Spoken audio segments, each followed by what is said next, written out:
Good afternoon. My name is Grant Kocer. I'm a director for contracting and payer relations at Mayo Clinic.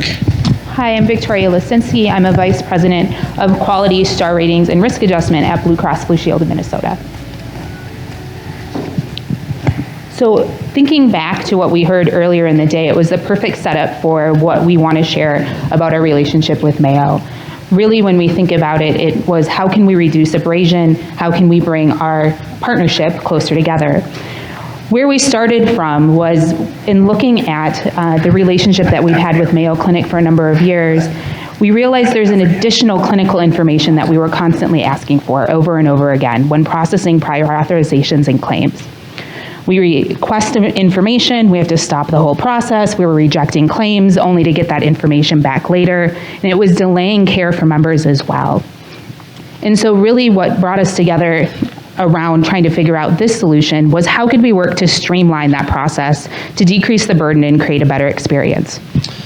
Right, so going back to 2019, to give a little bit of background, through our strategic partnership, we created an admin simplification or administrative simplification work group between both organizations. And really what the goal was with this was to tackle ideas that came up or issues that may come up organically through day-to-day operations, and then also strategize for some long-term projects and things of that nature. Through our partnership on that front, we've dealt with clinical practice issues that have come up on both sides, claims issues. We've implemented some prior authorization automation through the 278I transaction as a direct connect. We've reviewed medical policies, and we've also looked at the continued stay review process for patients while they're in-house and made some adjustments on both sides. With that, one of the bigger advancements that we made was in 2020, the prior authorization automation with the 278I. So upon implementing that at the end or beginning in 2020, we then kind of took a step back and said, what's next? From that what next standpoint, we were looking at how do we share more information between both organizations, which is when Epic Payer Platform came into discussion. With Epic Payer Platform, we started out where we were sharing metrics and information for our Medicare Advantage patients and their members to provide more of a seamless exchange of information in that regard.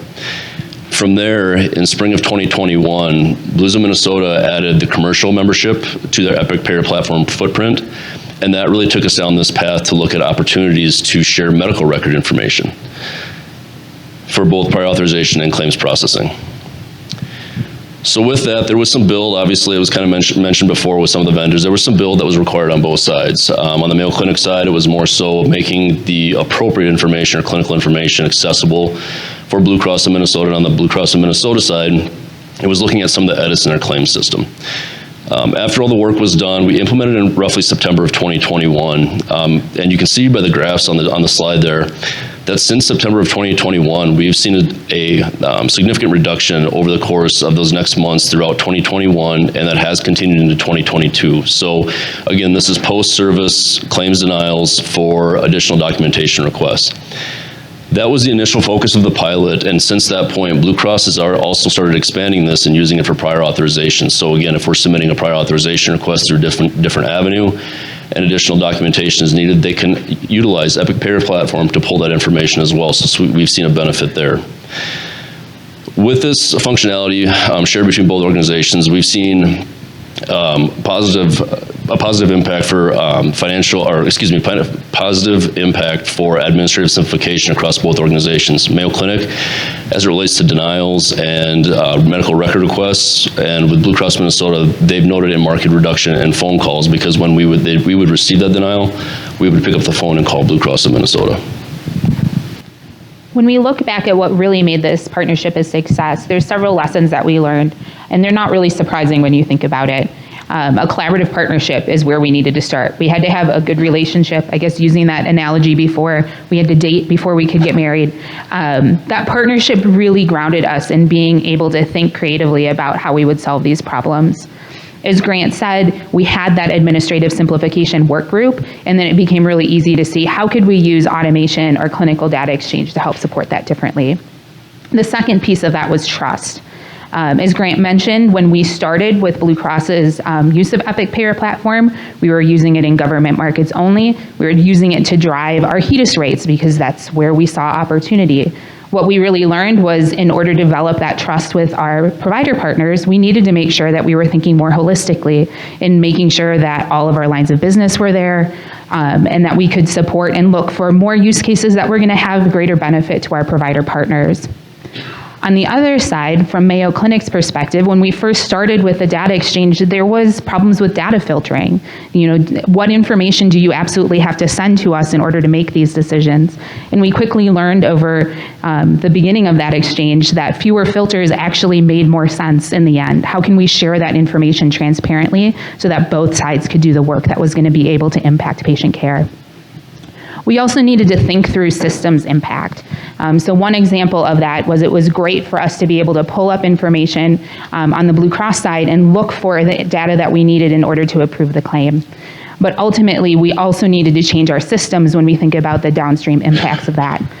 So updating our process to make sure that we were pausing and holding claims rather than denying, and then processing them once we've looked for that information. As we look to what's next, like I said, it's really about how can we find opportunities that are going to benefit both parties and ultimately our patients going forward. So some of the things that we're looking at is how can we, on Blue Cross's side, more streamline that data intake and finding of the information to make sure that we're streamlining our administrative processes even further. And then also looking at where are there additional spots where we're requesting information from Mayo that we could leverage something like this to streamline their process as well. With that, I think there's a lot of opportunities where something that starts as a pretty simple problem can be leveraged to generate some momentum when it comes to exchanging data and really creating a better experience for Blue Cross, for Mayo, and for our members going forward. Thank you. Now that we're up here, somebody has to ask a question, please.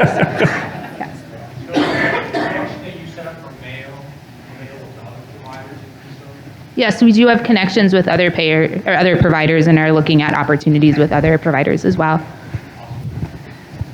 That was a softball, thank you. By the way, that was my question, so. Yeah, I think actually that's something that we partnered on as well. Is I've gone and we've met with some of the other providers just to talk about some of the successes and some of the wins that we've had. So again, really trying to sell this to try to promote this going forward in the industry.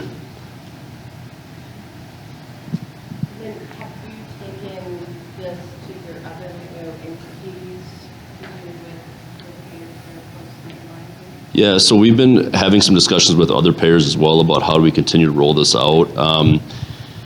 Again, with the administrative simplification work group that we have, it just flowed so well with Blue Cross Minnesota. And I know we were kind of talking about what's next going forward, even what other opportunities do we have. And we're talking about opportunities for ADT, for when the patient admits, probably breaking out prior authorization a bit more. We don't have that built into Payer Platform. One of the things that's actually come up with Epic Payer Platform that just came with their latest release is for continued stay review. So when a patient is in-house, now starting to utilize that. That was something that wasn't there beforehand because the encounter had to be closed out. That's now available. So that's kind of the next pilot that we're going to work on with Blues of Minnesota, just because it seems to fit so organically with what we're already doing. So really hitting that kind of front end with the ADT or the prior auth, ADT, all the way through that cycle through the patient admit. So.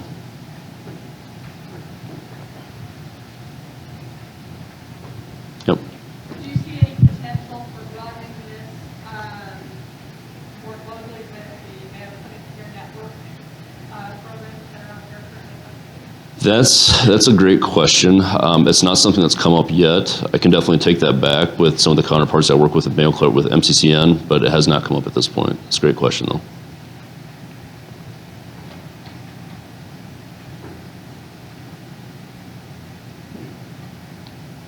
Well, thank you for the second thank you. chance at questions, everyone.